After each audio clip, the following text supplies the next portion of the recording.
Okay, so Killer and Shigwa, of course, the results are up. Killer 2-0ing Shigwa 2-1, and Brown versus Lure seems to be ongoing still. And of course, Killer will play against that player whenever it's decided, and the round 2 winner, of course, will play against Marine King, who recently lost in the up and down matches. So, .net. I was like, I didn't know what to say. I was like, .net, man. I don't know. That's what it is. But it looks like ASD and Alicia are battling it out right now. By the looks of things, a turret ring. That's unusual for this matchup. You should have just seen Wolf's face, and he looked at me, and he looked at the screen and was like, .net, you know it, yeah. You do know it, man. That's what it said. Yeah, it actually did. But you're right. We have it actually did, yeah. We have ASD against Alicia. Man, every time we tune into these games, we see these like crazy late game scenarios where turret rings are being built and planetaries are being positioned in the middle of the map.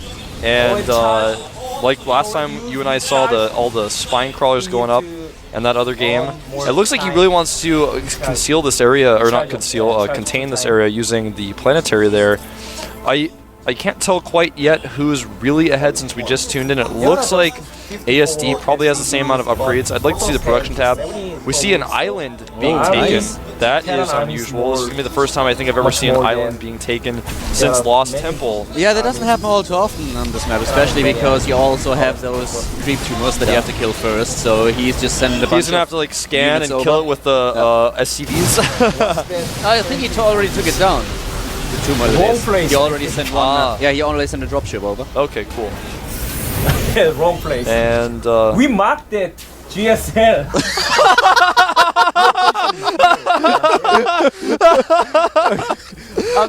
There was a pause, man. Then we were able to hear that beautiful sound. We can actually hear the whole production crew talking right now, and we were both listening. We're like, okay, what is happening? What is that? Who is talking? I don't know if you could hear that. But for us, that was really funny. There's a clutch mule drop there to stop the planetary from burning down, and it looks like the island just will be taken. More and more and more engaged. Look at that Protoss. That's Look the at that stream. Protoss, That's man. actually the stream. Yeah. Oh, I thought you knew that. No, I didn't was get Mr. that. Shea, man. That was Mr. Shea. That's why I was laughing. Like I didn't know what you were talking about the production. I was like, production didn't say anything, man. No, that was Mr. I actually Shea. thought that it was the production room that one of the mics opened back there. No, Dark Templar. This is not good action because he has. But it looks like out, so he I can't feel ASD is going to enemies. be ahead in this game. He seems to have a grasp on his territory here at the very least. He's got the planetary up there. The army for Alicia looks like it's intelligently designed here, and not by a god. I just mean Alicia made a smart composition. But It's good.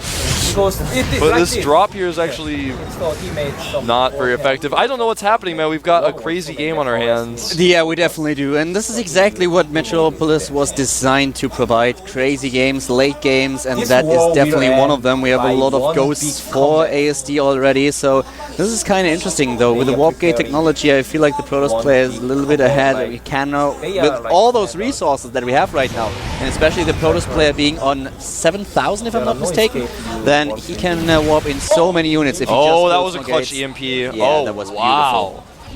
That was quite a blunder, stacking all those high Templars. Oh, I actually only hit 2 of them? Is that correct? Did I see that right? Yeah, it looks to be correct. It looked like there were more Yeah, hit. it looked like he got a whole bunch of them. You know, this may be a situation with those turrets, for example. This may be a situation where carriers might actually be appropriate to break that. I don't know. You know, to get that island, it's going to be something we just haven't even seen. But here we are. And I guess if you guys want to catch the rest of that, you got to go tune in and watch Mr. Che and John commentate on the other stream. I'm really curious to see how that game's going to play out. I feel like carriers might be the way to go to take out the island, but he doesn't have Stargates, he doesn't have the infrastructure, he's maxed, he has a lot of resources. What really does he do? That's a funky game. Yeah, it definitely is. It's going to be quite the exciting match, so if you want to catch the last few minutes of this map, Metropolis, then you have to switch over to the B stream. You can obviously also open 2 instances of the stream. Just make sure when you run your GOMTV app, press, I think it's F9, then you forward to the preference menu, and there is a checkbox somewhere, allow multiple instances of the GOMTV player to play. So yeah, they can watch 2 streams at a time so that you can catch our game at hand as well, which is going to be Hero against Zenix Line, aka SuHoSin. Yeah, he took his name Suho, made it his ID. And you notice his ranking was a little bit higher than Hero's there. That's because he's been in the GSL several times, even though he did fall into Code B. He's back, requalified this season. And Hero, of course, a big fan favorite. He's on the Team Liquid. I don't know what else to say about Hero. You guys know a lot about his style. He's very Phoenix-oriented, Stargate-oriented, especially in this matchup. We'll see what he does. The one thing that I want to throw out before we start with the actual game, the StarCraft community is just awesome, ladies and gentlemen. And one proof was once again a guy on Twitter, Vekalis, with a very, very great wallpaper of me and Wolf. It's actually awesome as. I love it. Thank you very much for creating that. I really enjoyed that as well. I second that. He just tweeted it to us and it is brilliant. Thank you very much for it. Yes, thank you indeed. All right, it looks like we're going to jump into our first map between Hero and SuHoSin.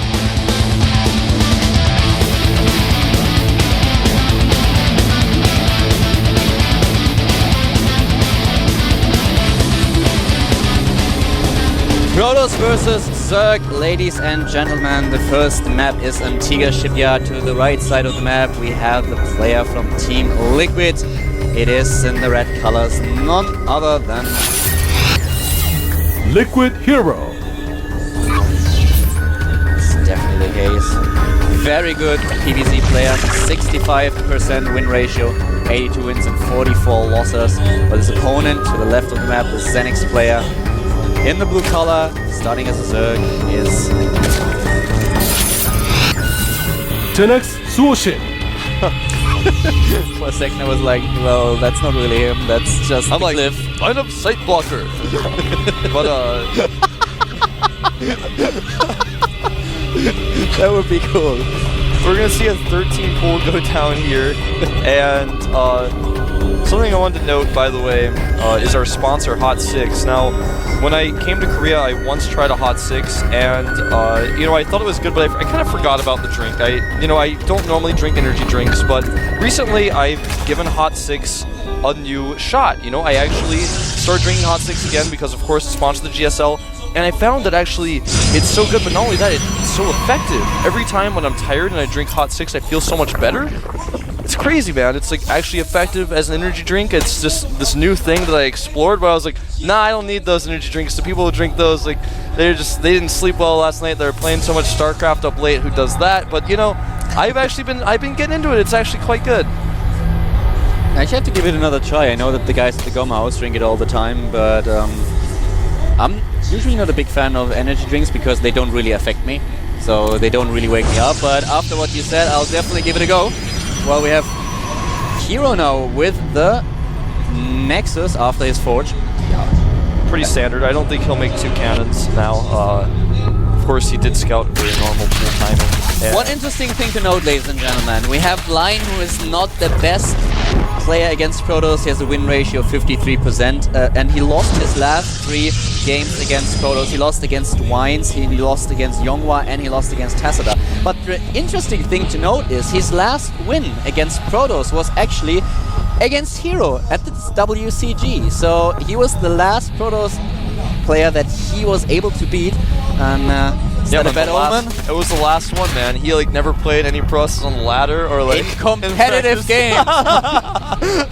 Don't mock me. I like this. He's making use of his early Zerglings here, taking out the destructible debris, blocking the third base, and double gas is of course swing down now for SuHoSin.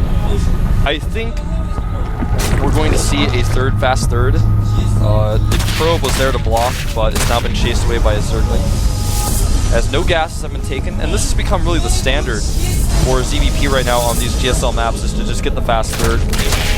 Yeah, it makes perfect sense. You don't need the gas that early, especially the speed. Of course, it's always nice if you have the speed in order to chase down probes, to scout the map, and maybe take out a Stalker early on if the Protoss player is a little bit too greedy and tries to put pressure onto you. But usually you just don't need speed that early. And why not just invest those drones that you would usually put on gas into your minerals, into gathering more minerals, and then just get 3 gas at the same time? Yeah, this is something to note on this is like, well, he's actually going to get in here and scout this third base, so not the best job by Line to block that. He wasn't able to find the probe, even though he has Zerglings on the map. And the probe will not get into the main. There's nothing to see there, and he knows that. He saw the fast third. It's not like there's going to be a Roachborn and a fast third. That possible. I really like that he kills the rocks early on, that he makes sure that he is able to start run-bys to his opponent's third by attacking the rocks early on in the game. So I actually can't remember a game where the Zerg player killed the rocks after only 6 minutes. So this is really, really, really awesome. He's already preparing for the late game. I like it. I really like it as well. It's something where, you know, I remember like on the old map Scrap Station, people would do that, but in most cases, you're right. Most of the time, they're looking for the probe, trying to block the probe. They don't kill the rocks. And always, the rocks are kind of like a buffer for the pros, where they're like, oh, I guess now I have to make some cannons here and prepare. But if that's never there, it's going to be much harder to take that fast base. Wow. Twilight Council going down here really quickly from Hero. And he misses it. The Overlord was hovering just outside of the range, but there's a second Overlord, and the second Overlord might be able to spot it at the same time. We have a little bit of pressure going on at the third. The Zealot is not going to make it.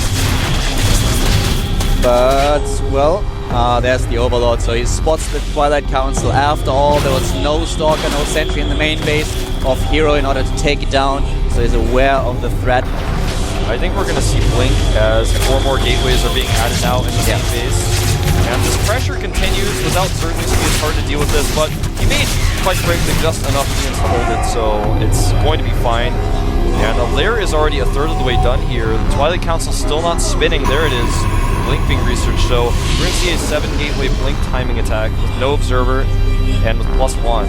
I would love Line to get Burrow as soon as his lair tech hits. Burrow and the Infestation Pit, so that he can get Infestors after a while, but the first initial attack, if you have Burrow and you know that your opponent started with Blink, he usually doesn't have the robotics facility in order to get one observer, so he can use Blink in order to deal with it, and Burrow in order to deal with the threat until you have the funnels in the equation. So I would really like to see him get for Burrow. Yeah, and he knows that Blink is being researched, so he's absolutely aware of it. Lair is done, no Burrow. +1 Carapace is on the way though. And an Overseer does pop out here just to be safe. This is a pretty old school timing attack. This is like Hong and Prime style. Super fast. 7 gateway, Stalker push with Blink, no observer, and +2. +2 is not going to be done quite in time.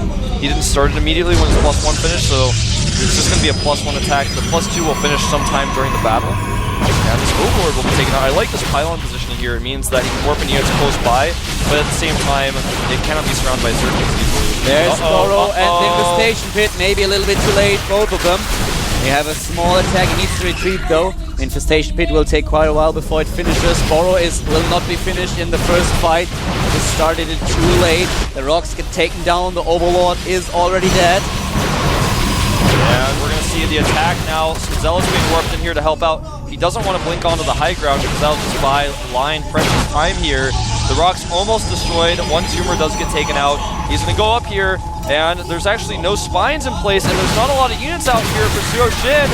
Blink Stalker's going back. The Zealot's taking a lot of hits here, and I'm not sure if he's going to be able to hold this. This is going to be very, very scary. He has the Infestation Pit, but no pathogen plants research, no infestors being built. He doesn't have the funnels, and Hero is using Blink whenever he needs to do so. We have him attacking the third now, a small attempt to cut off the retreating path of our Protoss player from Team Liquid, but Xenex SuHoSin is now going in from 2 sides, even pulling his drones, but it does not look like it's going to be enough. Finally, Burrow about to finish, but it's already too late.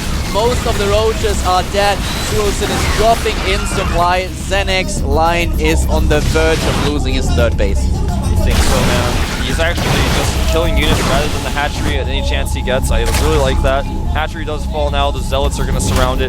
Bastion guns are almost done. He's going to time this before Infestors to come out. But I don't think those Infestors are going to be enough. He's already lost so much. The Zerglings Burrow here, I really like this. That means if he steps over those, he's already going to have to surround. And it looks like he's not going to use it, though. He's just going to use it for a counterattack. Now he's using it. One Blink and Hero is out of trouble. He took the third down already. Finally, we have Infestors. Will he be able to get back into the game? Wolf, Infestors finally, well, at least a possibility to deal with the Blink. Absolutely, it's what he needs, but he lost I think so much already. It's just too late. I think you're exactly right. These Stalkers are getting a little bit lower on hit points. One nice fungal, and he will follow this up. He's got 4 fungals there, but the Zealots have to be dealt with as well. Nice, Burrows, his Infestors. That's exactly the move that he needed to pull off now. Most of the Zealots are already dead, but there's still a couple of units left for Hero. He's at 90 supply against 75. He should not be losing these Roaches and Zealots. He has Burrow, and quite frankly, they're Roaches. He's about to finish, well, he's not really about to finish +3, but +3 is halfway done. And what upgrades is SuHoSin on? Oh, that's a good question. I believe he has +1 Carapace. Yeah, that's all he has. +1 Carapace. He's getting +1 melee now, so he's really going to be behind in upgrades. And we had one Overlord blocking the expansion spot for Hero for quite a while now, but the Overlord has been taken down. The creep is now just vanishing, and the Probe will build the third base as soon as possible, while Hero is still trying to put on some pressure. Looks like the Zerglings are going to try to take out the pylons. This is one of the beauties of the pylon placement here, is that it's almost impossible to take them out, and that the Stalkers have vision because of that pylon on the background. They can actually just take them out. Yeah, the supply is fairly even. Storm is on the way. +3 is finishing. He's actually warping in a ton of High Templars. 6, in fact. Not warping them in up front, actually leaving them at home. I would have liked to see him use them with his army to feedback the Infestors. He does have an Observer out now as well. Cannon Swim, and finally the third does go down, but SuHoSin's still not been able to remake his own third, and he's down 15 Harvesters, 60 to 43. That's definitely not the position you want to be in as a Zerg player. You don't want to be behind in economy, and of course him being behind in upgrades is also a huge deal. He's trying to capture the Stalkers, but they blink to safety once again. The Zerglings are catching up with at least a few of them, but the blink into the main base is imminent, while a few Zealots are now attacking the expansion, the natural expansion at the bottom left. We don't have it on screen right now, ladies and gentlemen, but one of the queens is about to die. Looks like one queen barely escapes. Oh wow, he's able to save the queens, and they can come out in the main time. The Infestor count looks like it's now up to 9, and 8 Roaches out to support them. Those 6 High Templar do have Storm, and they've gotten their energy pretty high at this point, so things are looking really good for Hero still. He's got +1 armor on the way. It's going to put him at 3-1 against just +1-1 for Zerglings only. The Roaches still have no upgrades for their attack. We have SuHoSin with an advantage when it comes down to the supply, ladies and gentlemen, but his army composition is right now just so inferior to Hero's units. He is so far ahead in tech. Obviously, it also comes down to the positioning as well. But if Hero uses his storms and feedback, then he should be able to make SuHoSin pay for this bad early game. Hero is now just trying to capitalize on what he started. We have SuHoSin on 116 supply against 111. The Infestors are out of the picture. Here are a few additional storms, no force fields at the ramp though, but still those Stalkers should be more than able to take down the army of SuHoSin. Absolutely, the +3 Immortal against just +1 Carapace on those Roaches. I think that will clean everything up. GG! Hero takes game 1 with a really old school timing attack, 7-gate Blinkstalker all in. Nice pylon placement, nice setup, and really good micro during the battle. Yeah, well done. You mentioned the lack of spine crawlers. It's obviously also a little bit of a problem when you don't know where your opponent is attacking to, but the spine crawlers should definitely, well, at least build 1 or 2 of them just to delay the attack a little bit. He started the infestation pit and burrow really late, but spine crawlers would have helped. He also saw get a little bit more time in order to complete them. I agree. He also saw what was coming. He saw the Twilight Council, and he just not react accordingly. I like the Hero's placement of the pylons. He hit them. Not only were they on the high ground, so they were hard to scout, but he was able to get them up for sure. But when the rocks were being destroyed, that's when he should have just powered out the units, you know, and he just wasn't quite able to do that. He almost had enough, but really good Blinkstalker micro just was too much for him overall. Yeah, if you're facing Blinkstalkers, which is Blinkstalkers when microed well are just so strong, and at that time you just need to make sure that you get Burrow or Fungal or both as fast as possible. If you would skip the Burrow, whatever, skip the Fungal, but one of the two as fast as possible. Absolutely. So that you have something in order to throw against them. Exactly. Yeah. Either the Burrow so that you can regenerate the hit points on your Roaches earlier, that you can lay a couple of traps. The Protoss player without an Observer will always be in the position where he has to move over your Roaches, and you can just pop up, can kill 1-2 units, can borrow them again, or you get the Fungal early on and then you can prevent them from blinking, but you need one of the two.